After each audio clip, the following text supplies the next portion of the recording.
Hey guys, today's video is sponsored by iMobi and their AnyTrans software. AnyTrans can help you transfer all of your WhatsApp data from an iPhone over to an Android, or from an Android over to an iPhone, or from iPhone to iPhone, Android to Android. You can transfer everything, things like files, you can transfer photos, you can transfer also videos, and much more. AnyTrans can help you transfer all this data over cross-platform very easily. So check out AnyTrans. Links will be in the description down below. Okay, so iOS 15.2 has now been released and it's been out for a week as of the filming of this video. And as per usual, I like to come back and share with you guys my experience with the software, how things are running, the battery, performance, any bugs that I may come across, additional new features and changes, and all of that good stuff on how my experience has been so far. But most importantly, in these follow-up videos, I also like to share with you guys the YouTube community poll, because that's where you guys also provide feedback on how the software has been working for you. So here it is, iOS 15.2, 1 week later, final review. As always, if you would like to stay up to date with the latest iOS news and Apple software updates, don't forget to subscribe, and as always, turn on those notifications so that you don't miss the next episode. Now, I did encounter a few bugs within the software, but iOS 15.2 to me is an improvement and the software that Apple should have released from the beginning, from iOS 15.0, right? This software feels a lot more complete. This has the communication safety within iMessage. This also features a new and redesigned notification summary, which looks pretty cool. The app privacy report is here. We have the digital legacy option that we can now set up within settings, a new micro toggle within the camera. I mean, just a lot happening with this software in terms of new features.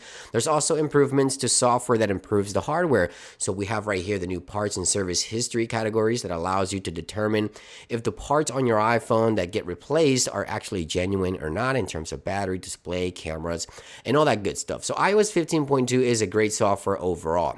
Now, over the past week, as I've been using the software, I want to talk about bugs first. The first thing I want to talk about is Bluetooth. Now, Bluetooth issues have been ongoing, especially when pairing AirPods. Now, I'd like to hear from you in those comments down below, because when I initially installed iOS 15.2, some of my AirPods did not have the latest firmware update. After updating the firmware, the AirPods do connect to the iPhone and do stay connected. However, before I updated the AirPods, the iPhone and the AirPods would just not stay connected together. They wouldn't pair. Actually, I would have to resync my AirPods constantly on 15.2, but I've noticed that these particular pair of AirPods were not updated. After I updated the AirPods firmware, everything seems to be running just fine. Next, I want to talk about a minor issue within the app privacy report. Now, the app privacy report is one of the biggest features in iOS 15.2. If we go into the privacy department here, scroll all the way to the bottom to app privacy report, I still can't get this share option to actually work. So I can't export any of the data and information. I can view it, but it isn't working for me. Go to your iPhone and let me know if this particular option is working for you. Oh, there it is. It actually has a delay. So first time it works for me, there's actually a delay there. Oh, there it is. Now it's working. So I guess that's not a bug anymore. Now, the next thing I want to talk about is input on the displays. I've noticed that many users reported that the screen on the iPhone would delay. Like if you tap on the display, it wouldn't register or recognize touch inputs. Now, I've noticed that this could be caused due to several factors within software, and also it could be hardware as well, but to me, I think it is software related. So if you tap on an image that contains text, it won't register the tap because the software thinks you're trying to copy text from the actual image, just like so. Now, if you tap on an area where there isn't any text, it does register the taps. You see that? No text right here. So if I tap, it actually registers the text. Now, if you run this minor test on your device, just find an image with text and tap on the areas where there's no text. If your display is not responsive and you see delay, then you might want to have your device get checked out, because I believe this error for some users, at least iPhone 13, iPhone 12 users, which have this feature where you can copy text directly from an image, I think it's due because the software just thinks you're trying to copy the text. But if I tap here, everything seems to be working just fine. So let's go ahead and head on over into YouTube, because I like to talk about the YouTube community poll. And as you can see right there, we have approximately 5,400 votes this time around. And these YouTube community polls are posted weekly. So if you want to go ahead and check them out, make sure you check out the YouTube community page, which I post on Twitter constantly when there's new polls. We have a whopping 65% of you guys which are having a great experience with iOS 15.2, which is awesome to hear.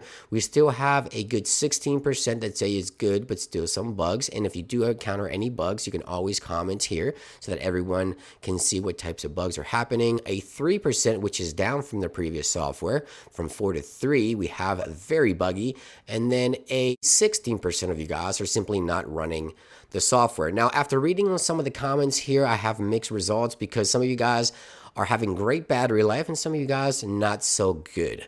Now, right here, the most popular comment says the software is running pretty good. The batteries seem to be draining slightly faster than before when initially installing the software, but everything seems to be running just fine. So most of you guys apparently are having a great experience with the software in terms of battery, and overall it's snappy, it's smooth, and everything seems to be running as intended. And as you can see right here, you can read a lot of these comments right here. If you can comment here, make sure you comment the device that you're using so that way we know. First generation iPhone SE users apparently are having a good time with the software as well. Battery is good, YouTube application running snappy and smooth, everything is working as intended. Now, iOS 15.2 honestly is a great piece of software. And should you update? Absolutely yes, 100%. You should update to iOS 15.2.